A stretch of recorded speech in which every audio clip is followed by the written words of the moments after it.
There's not been a plan B for a few years. This life that you're leading now, did you already were dreaming or thinking in a way of this when you were younger, or was it? It just occurred when you? I never dreamed about tour. I never fantasized about going on tour. I always fantasized about doing interviews. Oh, really? When I was like 13, I would walk my dog and talk to myself, and I'd pretend like I was doing a music interview. But I never fantasized about going on tour. But now it's all I want to do. In a way, I just realized this now that I'm starting to feel the same love for tour that I felt for New York City when I first moved there 6 years ago. But how long have you been away from New York City now? I still live there, so I've only been away for 2 weeks. Okay, so no big gaps where you... And then I was away for 3 weeks in November. So just... But I love it. I love to be away from New York City. That bitch. Do you think, just out of curiosity, the fantasies you had about giving interviews when you were younger, do you now maybe say in interviews what you fantasized about? The things that it was a different story then. Yeah? When I was 13, the story was... What wanted you to show the world? What I wanted to show the world when I was 13 was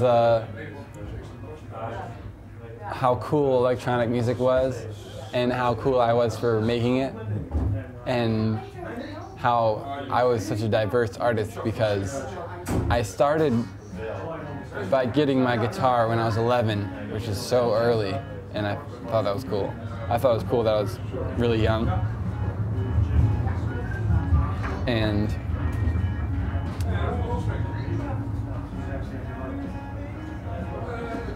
the main thing that I was showing off was like that I was developing as an artist by changing genres. Who cares? Who gives a shit about that now? But maybe I will change genres. If I change to rap, that would be interesting. Yeah, you're known for radical changes thus far. Maybe in your early career now, you still feel that you could change radically, or is it? I could. I should probably change radically too, if possible. Radically. But do you consider music nowadays? Is it too much of a melting pot, because a lot of people pick things from certain genres and blend them together? I don't know. I mean, my music fits into that description. So does Major Lazer, and it sounds like completely different stuff. So, but melting pot. It's more like a salad bowl, isn't it?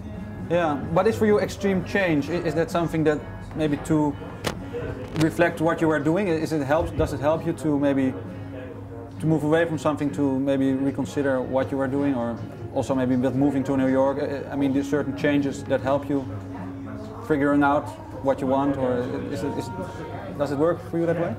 I think breaks. I think taking breaks helps you figure out what you want.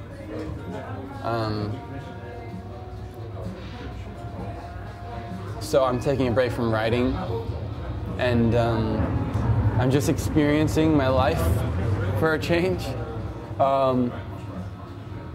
Although I would love to write something, I would love to be able to like write a really good song right now.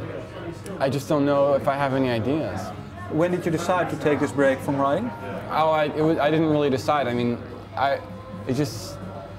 my creativity just sort of slowed down, and rather than trying to squeeze water out of a stone, I just said, you know, forget it.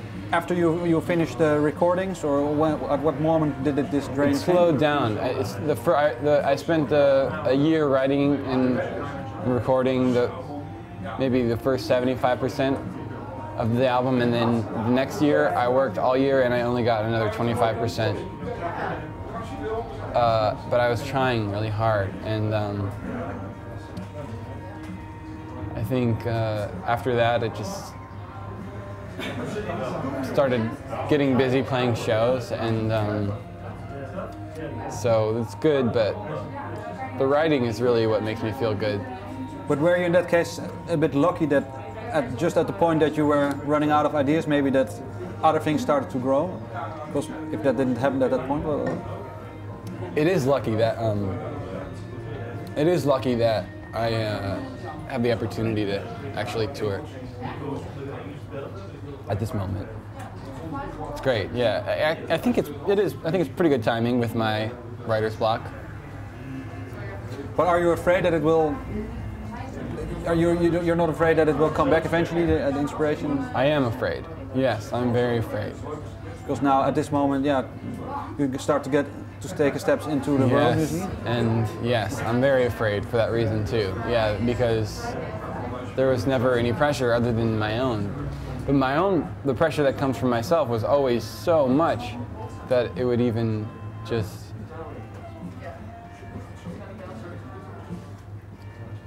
stop me from finishing anything that I didn't think was stop me from finishing anything that I thought was less than perfect. So but I'm really critical about the stuff that I write, so it ends up making my output much smaller.